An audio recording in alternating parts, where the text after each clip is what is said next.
Hello. Hello. Hello, Another beautiful transition. Hello. We made it. Wow. Welcome, guys. This is amazing. I'm so happy to be here. Thank you guys so much for doing this. I'm so excited to talk to all of you, and I think a lot of people have a lot to learn from you guys. I wanted to introduce myself. My name's Noreen. I'll be the moderator, host.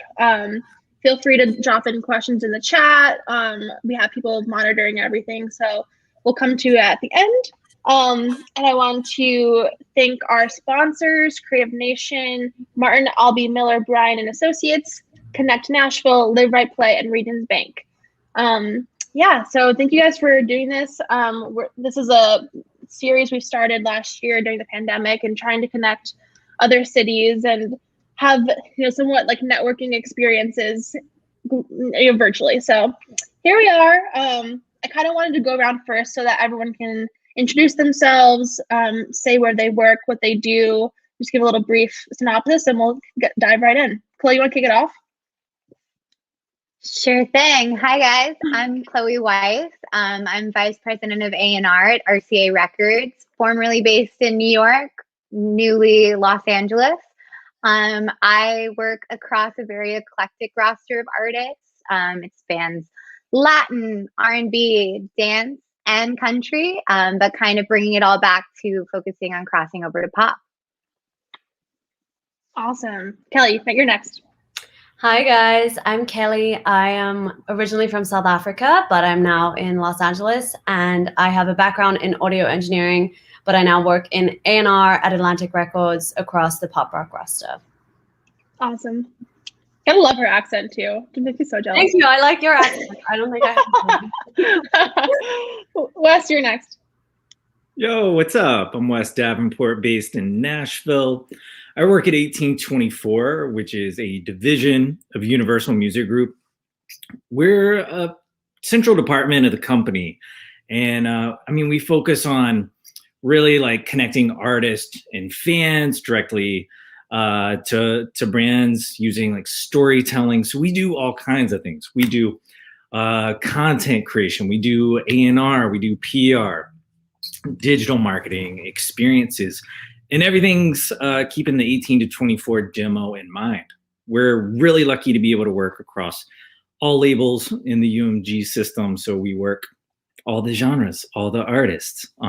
It's my dream job, and I can't wait to talk about it. Amazing. Oh, love that. Bradley, you're next. Hey, everyone. I am Bradley Palmer. I'm based in Los Angeles. I work at Concord Music Publishing doing A&R, so I work across a pretty eclectic roster as well, sort of anywhere from pop to R&B to hip hop to, country a bit. And yeah, we, just working across the entire roster and working with a great team, and excited to be here to chat with you all and tell you a little bit more about publishing and all that good stuff. Yay, thanks for being here. Josh, last but not least. Awesome. Hey, I'm Josh Tomlinson. I work in creative at BMI Nashville. I've been with the company now. This is my 6th year, which is kind of hard to believe that I've been there. I mainly work in creative, which is, for songwriters. It's my job to kind of liaison with songwriters and provide the best advice and opportunities, in the areas that I can. And then I also recently have taken on a role kind of working with our partnerships and events team, where we have currently not a lot because of COVID, thanks. But generally speaking, have quite a few live opportunities. That's kind of how I know Wes, and from local showcases at places like Mercy Lounge and Cannery Complex and stuff like that, to national stages like at Austin City Limits, South by Southwest, Hangout Festival, Lollapalooza. You name the festival, if it's C3, Live Nation, or one of the main promoters, we probably work with them to have a stage and opportunity. So that's kind of my day to day. Amazing. I'm so happy you guys are all here. So this is the Young Hustlers panel. I wanted to start it off and say, has anyone ever felt like, your age negatively or positively affected maybe a job, or like maybe affected a promotion or something? I'm just curious if you feel like that's ever been a factor, if like maybe not. I think for me, it's been kind of both. So it's positive in the sense that people just assume that, you're young, you're hip to the culture, tell us how to use TikTok. And I was like, I have no idea how to use TikTok, but let's figure it out together. And so like on that hand, it's a good thing because people want to hear your ideas and what you can kind of bring to the table as a younger person. But on the other hand, it can be a little more challenging to get people to trust you because you don't have those like, I've been in the industry for 30 decades behind you. So Yeah. it's a little trickier. So I think it's just a matter of like being confident in what you bring to the table, regardless of how old you are, because our industry can definitely be a little ageist. So I'm just hoping to be around through all my different ages, because kind of like Wes said, I just love this job so much.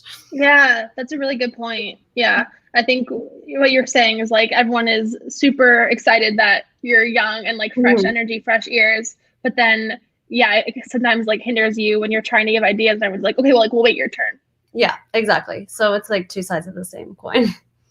Has anyone else felt that way, or has it been kind of? Yeah, I mean, I would just say like only in the sense that like, look, I agree with what Kelly was saying. It's like, I mean, on the one hand, for me personally, like I feel like as a 28, almost 29-year-old guy, it's like, kind of hard for me to say that I feel like I've been at any point like slighted because of my age, because to be frank with you guys, I've only been doing it for like almost, not even quite a decade, including all my internship experience. So it's like, totally. If I were like, oh man, I can't believe I haven't been promoted to like running the company at this point, like so many more years to learn from other people. But on the other hand, I mean, there's some Universal folks in here and some other big, corporate is hard, and it's like, if you want to get into a corporate landscape, and you need to be prepared to work your butt off to catch the attention of senior VPs and VPs who are, probably 500 people separated from you. Totally. It just takes time. So it's not age necessarily as much as it's just experience and working hard. Yeah, absolutely. I'm gonna follow that up with Josh. Like we have a saying at our department, vision trumps experience every single time. That's cool. So if you look at it, at the end of the day, you need a little bit of experience, a little bit of backing. You need like a mentor. But at the end of the day, it's like, what can you do? Like, I think that's at a healthy spot where the industry is looking at these things. I mean, it's where my career started. Like, honestly, I had to create my own company. Like, I didn't work for the biggest music company in the world. It took 8 years for me to get that. Yeah. Totally. That's a really good point. Yeah, I think a lot of times, like we were learning in college, like, okay, 2 years in this role, and then like in the next 2 years we'll move up to like director, and then like VP or whatever. But I think times are changing, and like the way the corporate ladder is like a VP could be like a 23-year-old that just found Post Malone, like. So I don't know, Chloe, Bradley, do you have anything else to add, or? Yeah, I mean, I think like, especially in A&R, I actually think youth is a gift, and being able to look at things differently than, our CEO or senior executives might be. I think that especially at RCA, we really value the youth, and, we make sure all of our assistants are on a scout level and are actually involved in the A&R process. So kind of like Wes was saying, a good idea can come from anywhere, and it's really just you're making more money the older you get. Totally. Yeah, and when you're 22, it's like you don't even need money, so it's fine. Bradley, how about you?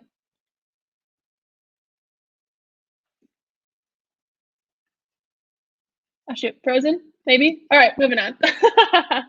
I was gonna say too, I mean, back to talking about like our jobs, and I feel like our generation is really known for job hopping and hopping around to a company maybe every year, or like I said, starting your own thing. Do you feel like you guys value staying at a company for a long period of time and actually growing something and staying with your clients, or do you find more value in getting new experiences and learning from different people and new companies? I'll kick this one off. I mean, I've been at RCA now full time for 9 years this coming May. So I don't believe in jumping around. I think that what's most important in this industry is finding your people.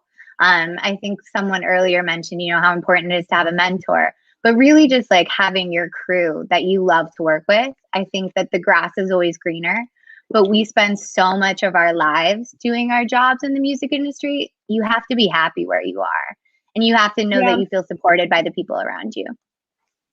That's a great point. I kind of had like the opposite experience of Chloe, where I job hopped so much. In fact, I literally changed careers. So I was doing engineering when I first moved out to LA. And like, I completely resonate with what she said, because now that I found the job I wanted, and now that I found that team, I'm like, no, of course I'm not going to job hop anymore. So I think it's kind of like the balance of trying out a role, not just being like after a month, oh, this isn't what they told me, like fully try it, fully get to know those people, make your network there. But if ultimately your gut is telling you like, hey, this is not what I wanted, just kind of having the courage to move until you do find that. But try to always leave every job on a good note, because you're going to end up going back to those people and working with them in wherever you end up. Totally. Yeah. But you guys, Josh, Wes, Bradley, yeah, I mean, I think it's like, it's not like one size fits all, right? Like, I mean, I think, millennials get slammed with this whole, like, well, there's the death, to the career woman or the career man. It's like, it's not necessarily at all. I fall into a similar boat where like, like I said, this is my 6th full year at full time, but I've been with BMI for 9 years, like part time. And so it's like, I did everything but weed eat and mow the grass at that company to that, and it paid off. And I would have done that, to be completely frank with you guys. And so it's like, I think it's not the same for everybody. I have had some people ask before, and I'll say this before I stop talking. It's like, it's kind of like a pond of lily pads. You know what I'm saying? It's like, if you need to hop, skip, and jump to a few different lily pads to get to where you want to go, like, awesome. Like, that's killer. You got to where you wanted to go. But if I personally can jump from one lily pad to the next and be where I want, then cool. But like, I just don't think it's one size fits all. I think it's very different for everyone to find their place of acceptance and to where they feel like they're valued. You know what I mean? Yeah, that's a really good point. That's major, Josh. Yeah.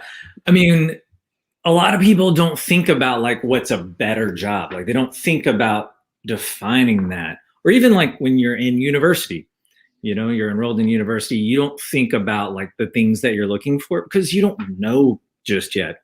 But I feel like a lot of people are looking for some common things. So like, what's a job good for? Like, it's good for money, like paying our bills, food, shelter, survival, like those things. But then once you look past that, like things that I look for, community, like who are you working around? Like, what does your boss look like? Who are your coworkers? Do you feel like you are a part of something? Do you feel like, you have a mission? That's another thing. Is there like a calling? Like, so many of us in this room, we're like, oh my God, music's my life. Like, I want to contribute. I want to be a part of this thing that's bigger than myself. It's that feeling of being at a concert or just like helping an artist and connecting to all these listeners. So it's things like that.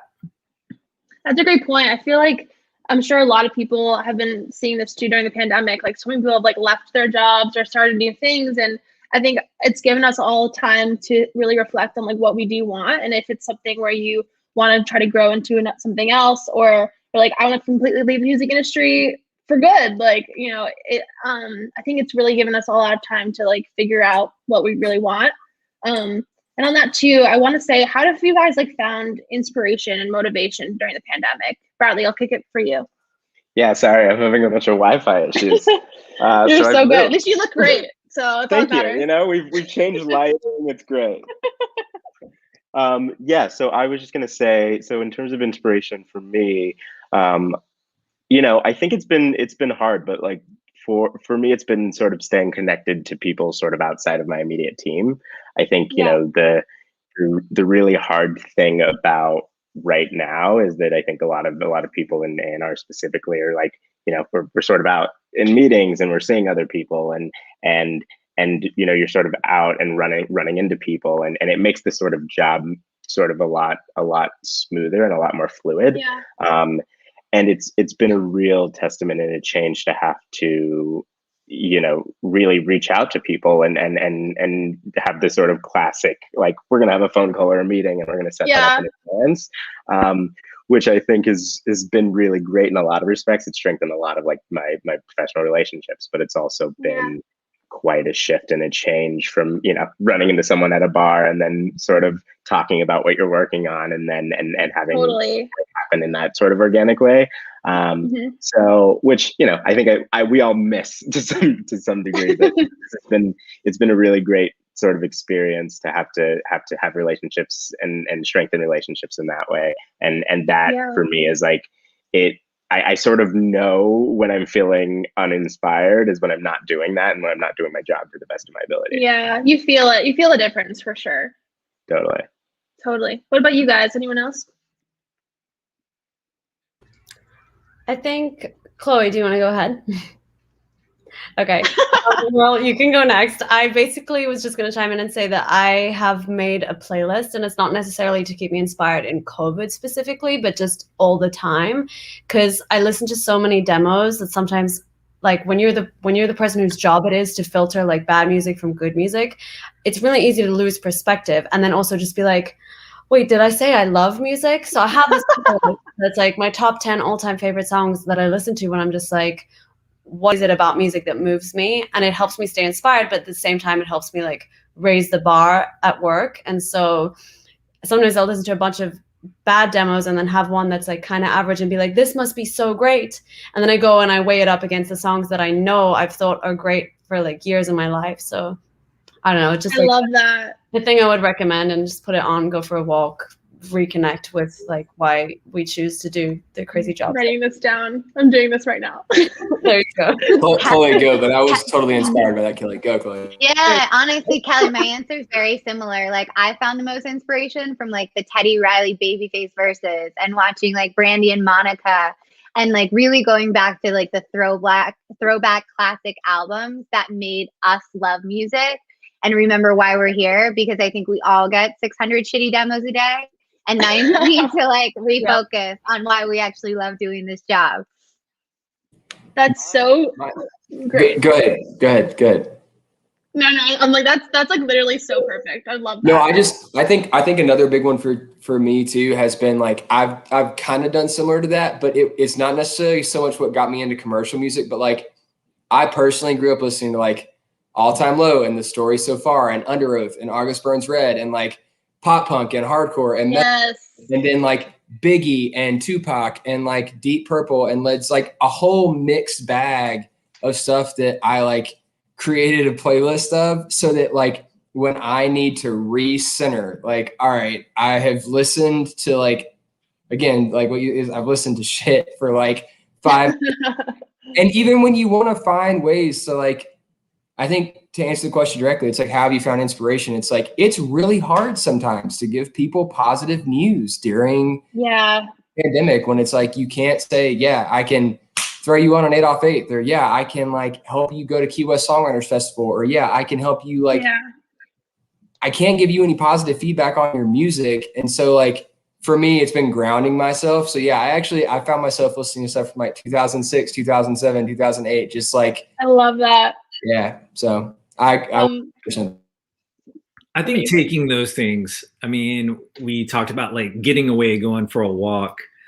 I mean, to me, we're living on these computers, and there's something beautiful about being able to do that and like have these conversations where we weren't having the combos before. But sometimes it's like, oh my God, like get me away. Like, let's go for a walk. And even though we can't book someone on a show, like I'm almost getting high off of the little things, like just like a cup of coffee and FaceTiming, or taking like a jog and having like that playlist. So I'm getting like the audio inspiration, but I'm feeling it physically too. And I'm getting like all those good things going. So I think totally stepping away. Yeah, that's a great point. Yeah, I think we're all just trying to find that balance too of like when does work end? When does the work day actually end now? Because we're all home. And so getting hit up by everyone all hours of the day on the weekends, like there's not really that boundary. Like do you guys intentionally try to set those like, okay, I won't answer my phone after this time, or okay, now it's me time, but like I can check my phone at the end of the night, like once before bed. Like how do you try to balance that? Because I feel like we're all trying to figure that out. I know. I was gonna say I'm like so eager to hear what the rest of you have to say because I need some advice. I will not answer I know. this. I'm gonna take notes actually. I have no boundaries. I'll start by saying. Okay. Go ahead, Chloe. Go ahead. Oh, okay. I was just gonna say, like, I definitely was the A&R person who made themselves far too available very early on in my career, and I'm definitely the person who would answer texts at 4 a.m. for files for an artist going into the studio. And I've made it very specific now where I'm not that person. I think especially through the pandemic, it's like our jobs are really from when we open our eyes in the morning to when we close them at night. And I think you have to make the time for yourself, whether it's like not answering anything on the weekends. It's like all of this will still be here, but then also, making sure you spend time focused on the people around you, or like I got a pandemic puppy that helps a lot, running around with her, that kind of stuff. And really, we've never had this time where we can really actually like focus on ourselves and our lives. And I think if you don't do it now, you're never going to get the chance when the world goes back to normal. Totally. That's such a good point. It's like make the change now so that when you go back, like you won't slide into the same routine. Yeah, I think like I'll echo that 100%. I was like, so, and for me, particularly like a major life change for me is like, I got married. Right. And so like when I first, like Chloe, I was like so overly available. That is like the best way to put it. Like if you called my phone, I did not have do not disturb. I did not put it on vibrate. Like if you called me, I answered. And if it didn't matter what it was about, if it was to come to the bar or if it was to talk to you about a life crisis you were having, because that's half of what we do. It was just like, sure, I'll answer. And so for me, now it's like, I have another person that is like equally, if not more so important than my emotional well-being. You know what I mean? Because what you give to someone is what you get back. And so for me, I think, yes, we got a dog too, Chloe, which is awesome. And it's like, that 30 minutes, I will say this, there's 35 to 45 minutes in the morning. And I recommend this to every single person on the face of the planet. When I get out with my dog, I do not pick up the phone if it is work. It is sacred time. It is before business hours, like what you would consider your 9 to 5. If you call me, like, I'm sorry, I'm either talking to my mom or I'm talking to my dad, or like I am listening to a podcast. I'm investing in me.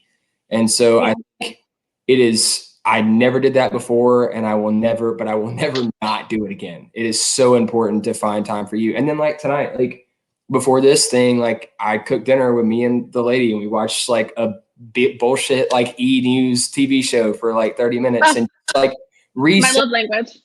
You know what I mean? Just like reset for a minute and like figured out what's important. I don't know, man. I could preach. Yeah. Preach. Reality TV, definitely the way, Josh. I mean, the escape we all need. Should we just shift the focus to reality? Okay, I won't. Yeah, Below Deck. I mean, Summer House. Like y'all name it. Like let's go. Oh my God. Okay, we'll have a sidebar after this.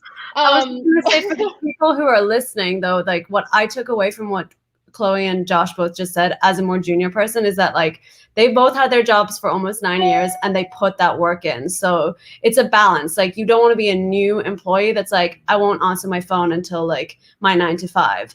They both put the work in, and that's probably why they can turn around and be like, I'm not answering my phone in these hours I'm having. And obviously you have to still have mental health and not be, the 4 a.m. text for sessions is crazy, but it is a big thing of like being available because we work in this industry because we're passionate. So if you're not going to put the work in, they're going to find someone else who wants the job more than you do, basically. Yeah. So.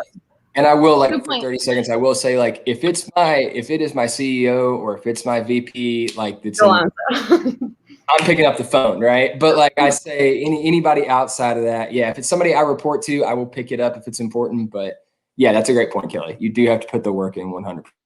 Yeah. I think starting early is super important too. Like, okay, setting boundaries is tough because like at the end of the day, people are going to step on them. They're going to test them. Like, that's what boundaries are for. People are going to mess with it a little bit. So even you get out of university, or you don't do the university thing, you get your first job, it's almost like you're not as much of the one setting the boundary, but you need to identify what it is. So you talk to your boss and say, hey, really, I'm going to hustle my brains out, but like, what time? Realistically, do you need me from 7 a.m. to 4 a.m.?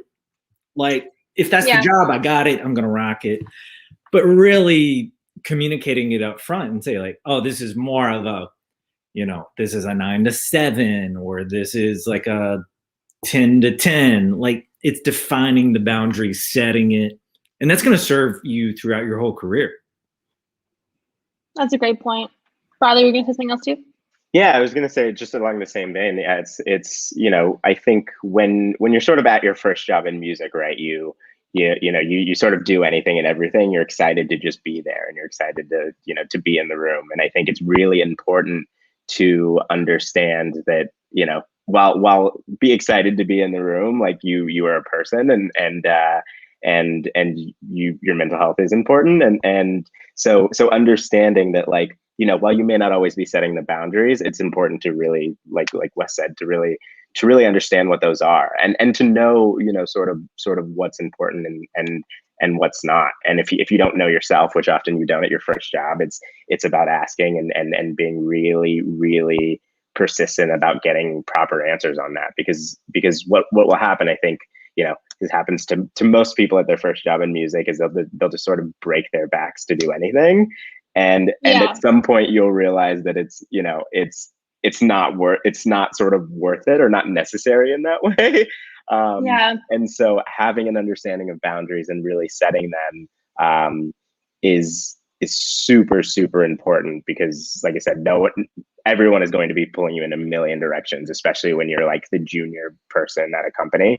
But knowing that, like of all of those pools, like something is important, some things are important and some things are not. And generally what you'll find out is you'll ask enough questions, is most of it isn't that pressing, but everyone will make you believe that. So this is music. Really, everything is urgent. And it's like life or death. What are you talking about? I mean, look, I worked in management first, and it was like, I swear everything was actually pressing. And then I went over to publishing, and I was like, oh my God, I have so much stuff to do. And I was like, wait, no, all of this can wait.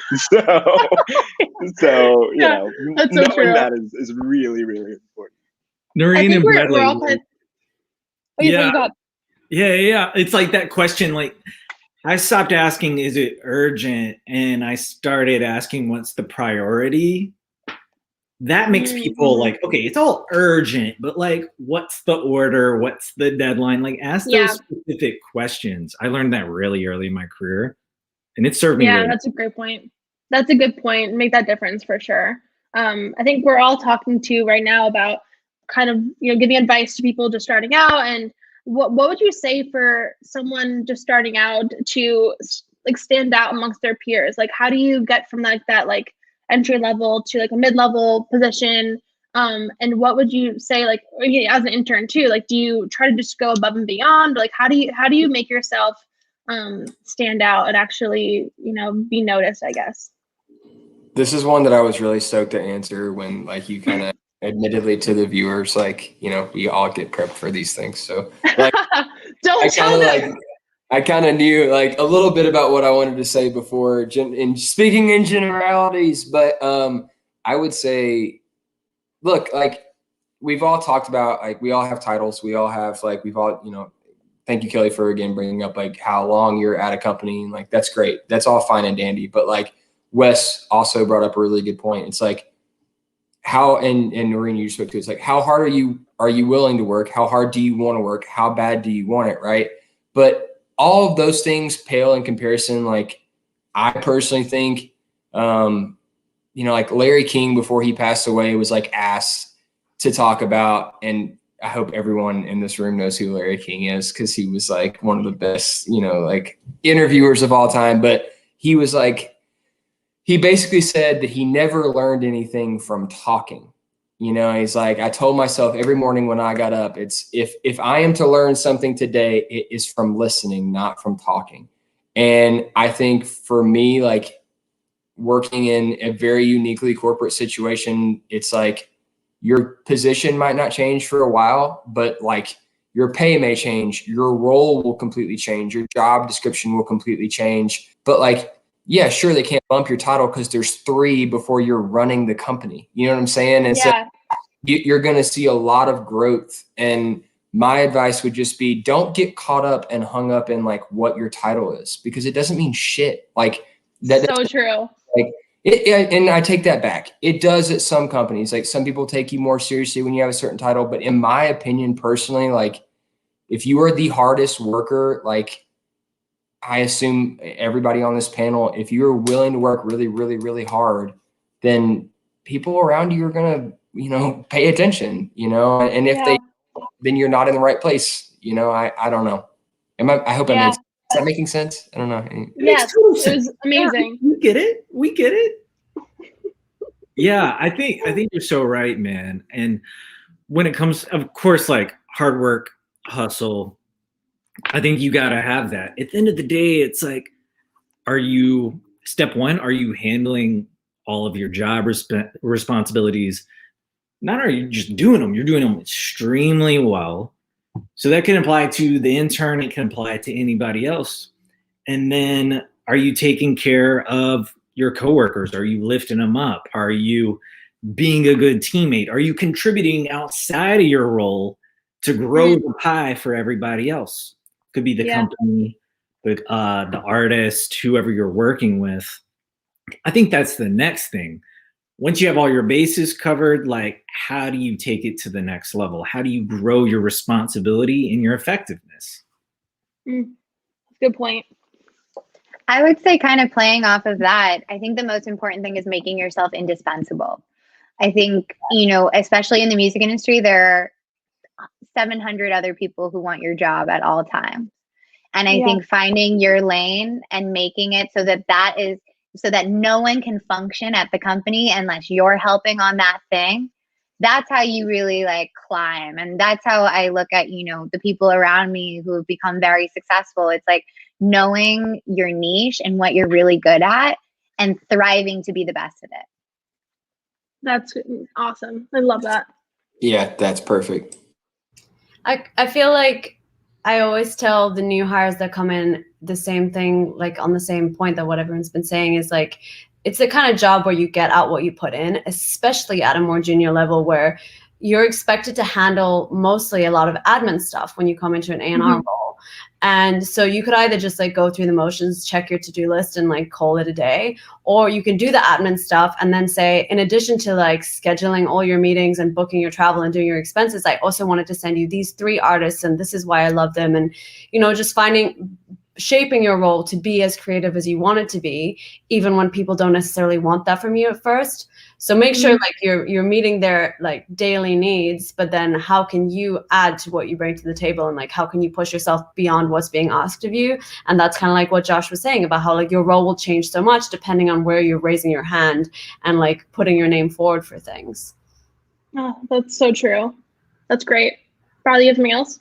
Yeah, I was just going to say, just to add, I mean, really to repeat what everyone else is saying is that, I think in A&R specifically, right, when you get to a certain level, like all of your job responsibilities are the same as everyone else's, right? So standing out really is what Chloe is saying, is find a lane that is your own and sort of know what you're good at and know sort of what you like and also just like what you're passionate about in terms of music, whether that's genre or a certain type of artist or whatever. Because if you stick to your guns in terms of passion, like, we're all fans as well, right? And all we know to do is to sign stuff that we're fans of because we think other people will also be fans. So I try not to get too bogged down in the like trying to sign shit that I think is trying to sign stuff that I think is going to be successful. It's okay.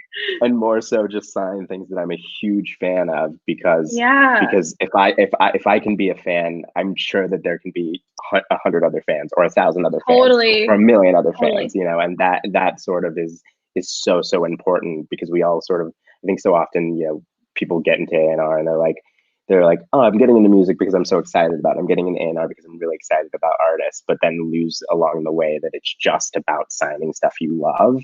because because you're the audience that you envision other people being. And as soon as you get away from that, you lose it. Bradley, I just have to say really quick, like, dude, that my pops is like somebody that I believe has like, I am fortunate to have like learned from his A&R ear. And literally today earlier, I was talking to him and he was like, I was talking to him about something that I feel like was kind of like left of center and like may not, I don't know if this is going to be commercial. I don't know if this is commercially viable. I was using all the terms that like all the hit words that we all hear in like A&R meetings. And he was like, hey, and stopped me. And I was like, what? And he was like, never bet against the talent. Never bet against the talent. And he was like, because 9 out of 10 times they will prove you wrong. And so if your heart says go for it, like, and you believe in it and you think it's going to pop, it doesn't matter what anybody else effing says to you, you know, along the road. Like if you believe in it and you believe it's going to pop. So dude, I had to say, like, I echo that 100%. Don't ever bet against talent, go with your heart. It's so important, man. For me, it's so important because, you know, I mean, all of the artists that like, you know, have stood the test of time are like not no brainers, right? Like you think of a dude like Bob Dylan, like who would have ever, like who in their right mind would have been like, this man. Bob Dylan on TikTok though would be pretty lit. Oh yeah, it would be so lit. I'm down. But you know, like all of the stuff, even the stuff of our generation, I think that like, you know, we think of like the Frank Oceans of the world, and like the music is so left, but like there was someone who believed that was enough of a fan to believe that there could be other fans, and they were right. You know, you're not always going to be right, but you know, but if you stick to your guns, you're more likely to be right than not in terms of finding stuff that interesting works for you. Point is like, I mean, as you know, we're younger inside of the industry. How do you trust your gut? And like, if you're developing it still in your ear, like, how do you know when you're like, okay, like, how do I just trust this feeling that like I love it and other people love it without overthinking it and getting into your head and be like, okay, well, like I sent it to 3 other people and they didn't like it, so I don't know. Like, how do you trust your gut right now? What Josh said was really good, because it's like you almost have to suspend all disbelief and you can't have any doubt. Even if you do, somewhere in there, you have to just like push it to the side and say like, you know, this is what I believe. And if anybody else believes it, otherwise they're wrong. And you just got to keep going, because for me, that's like been a big source of energy. It's just belief in the artist and belief that at the end of the day, like, yeah, it's the talent. So that's how I've done it. I think being like a more junior person in the industry, especially, I've kind of had to adjust what my idea of success is, because I'm someone who's so like A-type personality, goal driven, like do this, get this. But then I've realized in music, there's just so many unknown elements. So instead of like weighing up, like, is this an artist that's going to blow up? Because I don't know. And half the time the labels don't know anymore. I mean, there's so many factors at play here. So I just ask myself, like, do I think this is good music? And that way, if it's something that flops, I don't have to feel super bad about it, because it's like, I know I made good music, and maybe it won't blow up today. Maybe it'll blow up in 5 years time. Maybe it won't blow up at all. But like, if I measure success based on like how the music makes me feel or makes like listeners moved, no matter how many listeners there are for that, I think that's something that's just like helps me focus on, again, like why I do this job, why I care about music. I love that. I would so popular.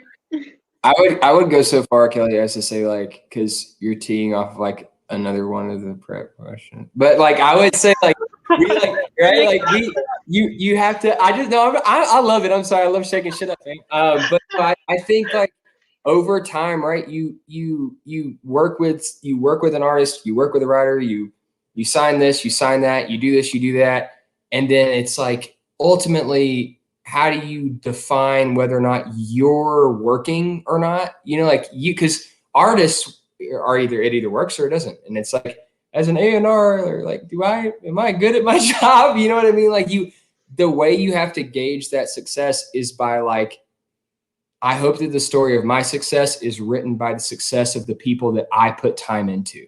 You know, like if I see an artist or a writer that I put so much time and effort and energy into saying like, no, like you're wrong. Like this is going to work 100%. I don't care how long I have to run into brick wall after brick wall after brick wall for this. If I'm right, then when that person succeeds, that's all I need. I don't need like to be called one to watch. I don't need to be on like a cool, like things like this. You know, it's like, this is incredible. And I've allowed myself some recognition to like, okay, this is cool. People want to hear my opinion. But at the same time, it all boils down to like, are the things that Chloe, the things that Kelly, the things that Bradley, the things that Wes, the things that Noreen like believe in, are they working? And if they are, like, that's because you gave time, effort, and energy into it. And that's success to me. You know, that's how you give yourself some credit. I love that. I would also add too, for me, like being able to articulate why you think something is going to work is almost just as important as something working, right? Like if you can convince the people around you in this industry that like you're right for a reason, like specifically, you know, for me, like I think about it when it comes to artists, right? Like so often we're signing these like baby artists who no one has heard of, and you know there's some traction online of some kind, but like, you know, your friend's mom in Ohio would have no clue who that person was. But like to have your boss, like to be able to go to your bosses and your coworkers and be like, this is going to work for this reason, is so important, because if you can convince people that something is going to work for a reason, like people are willing to continue to take shots on you. And I think is you know, like you said, you're not gonna swing 100 as an A&R. You're just not. But having that sort of belief in it around you, and that gives you the opportunity to continue to take bets on artists, is so important. That's so true. That's a really great point. What you guys, Chloe? Yeah, I mean, I would also just say, like, trust why you're here. Someone had to believe in you for you to have the job that you have, because of the 700 something other people that probably applied for it. And also someone said really early on in the panel, like, making sure you're sitting and listening rather than talking so much. Like, I think that you're born with your critical set of ears, you develop your commercial set of ears, and sitting through A&R meetings and studying records and figuring out why they work and what the momentum around them is that made them work, or whether it's the song itself, just kind of being a sponge to all of that is super important. I love that. Yeah, that's a really great point. And yeah, I love all of this. This is so amazing, guys. Your guys are crushing it. I want to do one last round and do like a rapid fire and have everyone go one by one and answer the rapid fire questions before we take questions from the audience. So starting with you, Chloe, again, I'm going to do these 3 questions. What are you still hoping to accomplish? What do you wish you had more time for? And any, like, you know, industry recs for like podcasts or books or anything. Go. Okay. What do I still hope to accomplish? I think I've been very lucky and I've had incredible mentors throughout my career. Keith Naftali being at the first foremost, but also people like Katie Welly and Katie Vincent and Rachel Kirsten, Karen Kwok. I think surrounding yourself with incredible people just shows you that when you are in that position, eventually you want to give back and support younger people around you and the next generation of great A&Rs. What was the second one? What more do I want? What do you wish you had? What do you wish you had more time for? Oh God, anything, like doing my nails. I don't know. No, I think that, like I said, I think I've really spent this last year in the pandemic kind of focusing on balancing my life with my career for the first time. And so I want to keep that moving. And then the third question was industry recs, podcasts. Oh, yeah. I mean, And the Writer is incredible. Ross Golan, shout out. We love you. I think, you know, listening to people's stories like Simon Wilcox, her whole background, I had no idea. And it's like, we work with her all the time. But then also books like The Operator.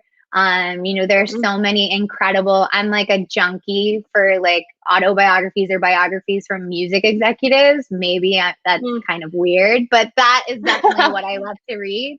So, you know, like Walter Yetnikoff, any of those, just kind of like looking at the music industry before you, it really just has been so much of people kind of like lying, stealing, cheating, and getting lucky. And realizing that we can try and make shit happen. I think Kelly said this earlier. We can try and say what a hit is, but 99 times out of 10, we're just as, unsure as the rest of the world. Totally. All right, Josh, you're next. What are you still hoping to accomplish? Okay, yeah. So just do what you do with Chloe. So what's the first question? I will. What are you still wanting to accomplish?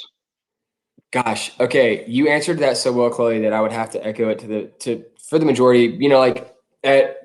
When you work at a PRO, it's like the government, and on top of the government, it's like working in the Swiss government, because you're neutral and you're like a government position. So you're not like the politics that play into it are so like pretty basic at all times. So we don't see a lot of turnover. So for me, it's like when I am, and recently, and like hopefully in the future, am granted the opportunity to have people come in underneath me, it's just always been like, all right, I had to get here for whatever reason. And so how can I give back? And so what I'm hoping to accomplish is to be able to further just like pour back into people, because like, dude, I'm so blessed. Like, I didn't spend a single day unemployed during COVID.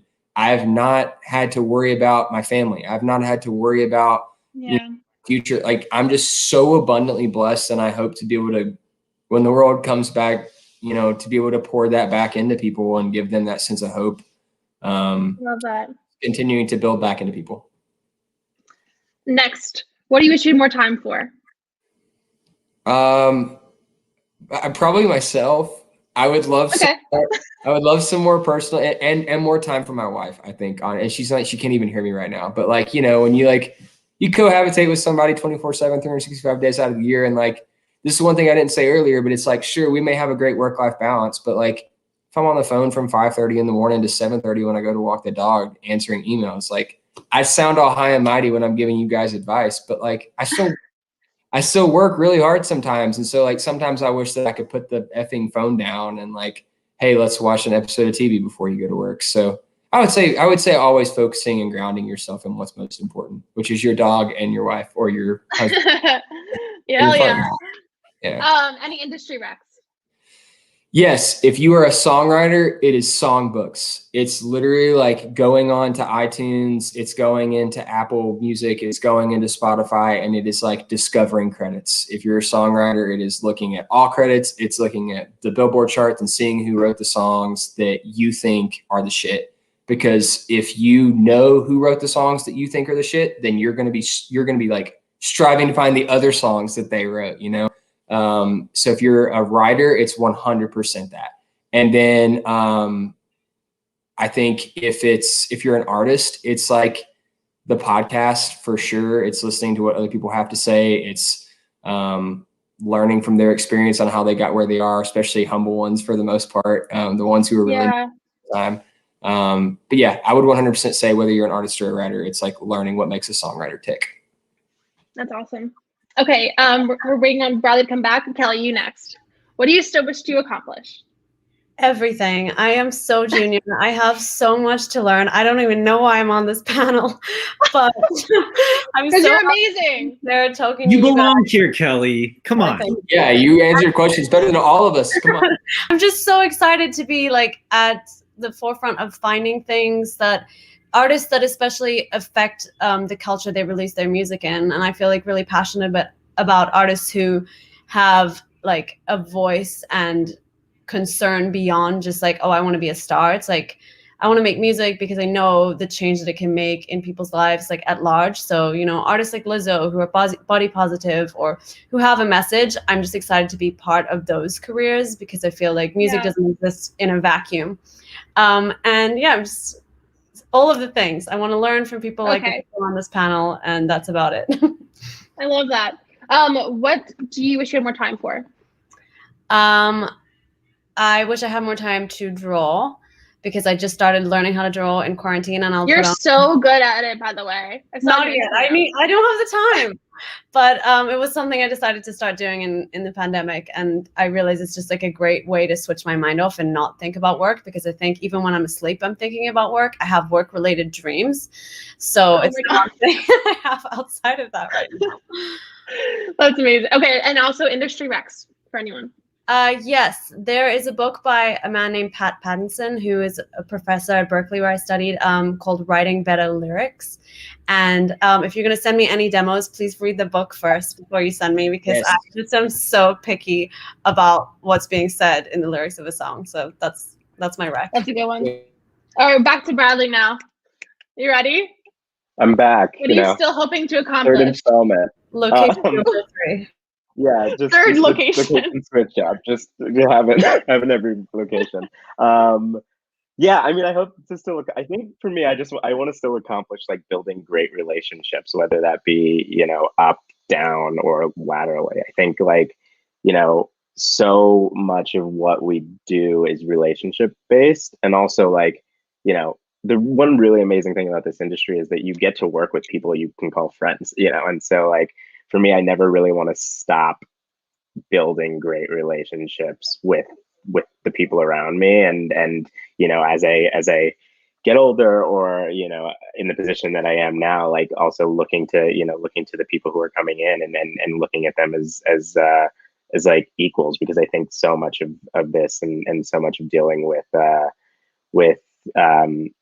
the business is that I'm gonna eventually be like an arcane like business person, or I hope so. And like, Yeah. if I can continue to like look to people who are younger than me as assets, and as its team members, like I think that's so important. So yeah, that's the answer to the question. Great answer. What do you wish you had more time for? What do I wish I had more time for? I mean, barring COVID, I think I wish I had more time to like travel, sort of to places that aren't LA, New York, Nashville, or London. Just look them up on YouTube. It's the same thing. Yeah, it's great. We love traveling to the cities, but I'd love to like go to the forest sounds great. every so often. That sounds great. I really hope you get to travel to the forest one day. Thank you. What are some favorite industry recs for you? For like for me, I'm a big fan of the book Meet Me in the Bathroom. I think there's something so. Oh my God, it's a book about basically the boom of indie rock in New York from the year 2000 to 2012. Yeah, there it is.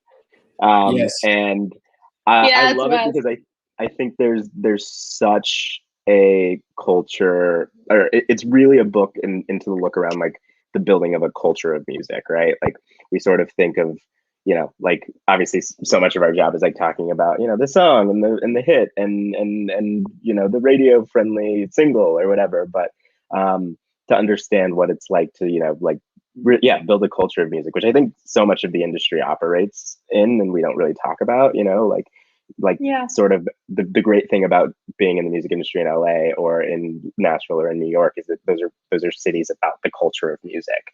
And so being in the business here is like so riveting for that reason, and really, really understanding like how, this book is like just a collection of musicians, like personal history narrating the cool. sort of rise of indie rock. Right. And so, and knowing that like, how people talk about what was happening in New York at that time is super, super important, I think.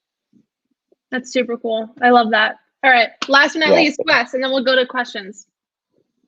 What do you still hope to accomplish? Oh man, I am so grateful for what I have. Like, I'm just living the dream right now. It took so long to get here, but I'm like grateful for my teammates. Like, I'm grateful for this amazing company that I work for. I'm really grateful for my community. Like everybody that's here and everybody that's in the chat, like, thank you for coming out. Like, I'm so grateful for that. Like, things I want to still accomplish. I mean, I think a lot about building a better industry and what that means. So it's supporting marginalized communities. So it's, getting an ongoing fight for equality, justice, and inclusion. It's getting good people really good jobs, like building a really good pipeline for talent to get them placed into the industry. And, I see a lot of people asking those questions in the comments. So I think it's that. I love that. What do you wish you had more time for? Eating away from my computer. Like this whole situation with my keyboard and whatever, like saucy concoction that I've made is not working. So I want to get away from the computer eating. Bradley, I'm with you on the travel. Like that is one thing I'm deeply missing. Yeah, Josh, you got a darker keyboard. Yeah, it hides it a little better. I need one of the covers. So yeah, that's what I wish I had more time for. Any industry recs, podcasts, books? Woo. Y'all got time? I've got like a lot. Just the ones off the top of my head. Put a list in the chat. Okay. Off the top of my head, Switched on Pop. That's one of my favorite podcasts. Mm-hmm. Nate and Charlie go in on trends, the musicology, the lyrics, the cultural significance. Love it. Another podcast, The Happiness Lab. That is run by Dr. Lori Santos. She teaches a class at Yale on the psychology of happiness. So she dives into the research, the practical applications of how to feel better, how to be happier, be a better person to be around. I love that. Wow, people in music need that. How did you know? Wait, what? So people in music need that. How did you know? Oh my God. Yeah. We could all be a little happy. Just like 5% happier, 10% happier. That's all we need. Maybe three more. Put a huge list in the chat. Oh, okay. Okay, cool. Hell yeah. Okay, let's go to audience questions in the last 5 minutes. Okay, Rachel asks, do you think we are in a singles market or a full album release market? Single. Tell us. The end. No, I think 100% it's a singles driven market. I think obviously having a great project is still very, meaningful. Like I was talking to someone today about Disclosure Settle and how like incredible of an album that is still to this day for me to listen to. But I think now more than ever, people's attention span is very short. And I think you can constantly feed them with new music and they're kind of forgetful of what came before if you fucked up once and now have it good. Sorry, I totally agree with you. I think for me, in terms of like signing an artist, I'm looking for artists that aren't just singles, like not someone whose song is just popping off on TikTok and they're not actually going to have like an album of music to back it up. But in terms of like, if you're asking about releasing, I think it's a lot easier to grab listeners and focus them on singles because of playlisting. So that's just kind of the model that we're in now. Yeah, totally. I mean, I agree. I mean, you can get a record deal off of a TikTok hit. Right? I'm not gonna lie to you about that. You can get a record deal off of a TikTok hit, and that's where we're at. But and it is a singles driven market. Like singles are what are making the money, right? But it also still is super important to, like as Kelly said, like when I'm looking to sign stuff, like I want it to be, something that is capable of like telling a story over time, and you can do that with singles, but that it's an album is a great format for that as well. So hot take. I mean, it's like we created a platform called TikTok where people can do one thing for 1 minute straight and it blows up and goes viral and attracts the viewership of 41 million people. You want to talk about attention span, like Chloe said? I mean, it's just not there, bro. I mean, like, in country and I mean, I'm not discriminating at all, but I'm just saying like certain formats where your listenership is different and they're willing to dive into albums. But I think like when I listen to like AT40, when I am in the car and I'm on Sirius XM and I'm listening to the Hot 100, like I want to hear shit right now that is like hitty. And it's not necessarily that I'm going to want to go look at Tate McRae discography. I want to hear the song where she's like, where'd you get the nerve? You know what I mean? Like I want to hear it right now. So like, I don't know. I just think it's definitely a singles market right now, not for better or for worse. It's just kind of flat across the board. It is what it is. Yeah. Any other questions? Number 2. All right. Any tips on how to transition to a different side of the industry? Business side, a creative side, or vice versa? That's a really good question, actually. Yeah. I've got a thought on that. So I didn't even start in the music business. I wanted to, but the opportunity was not available to me. I started in a whole different industry. So I wasn't on business. I wasn't on creative. I was doing marketing for a whole nother industry just to get started. And honestly, like it took a couple of years. Nobody would hire me. So I had to start my own company.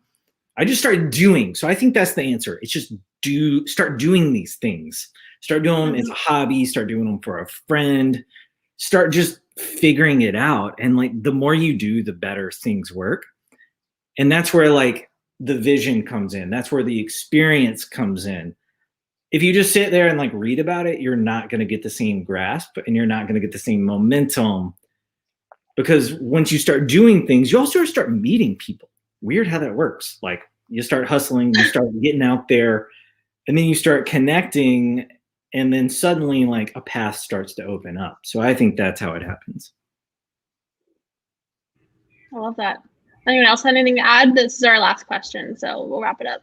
I had a similar experience just moving from engineering into A&R, and I think like you should try to use the strengths that you bring to the table from your previous role, whichever side you're trying to move from, and have that be something that gets you your foot in the door with a new role. So like for me, at first it was really hard to get people to see me not as the engineer, because the last thing you want is your engineer to give you like lyric suggestions or input on where to send the song, but just from meeting and talking to people.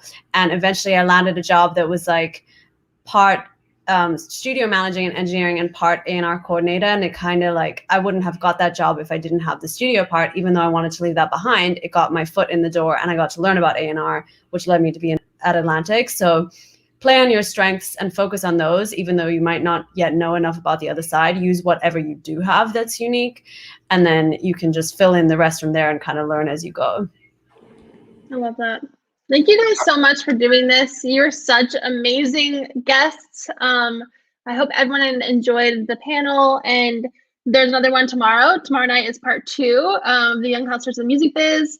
And thank you again to our sponsors. And yeah, have an amazing rest of your week, guys. Thank you so much. Thank you, Noreen. Thanks, Noreen. Bye, guys. Thanks for everybody who came.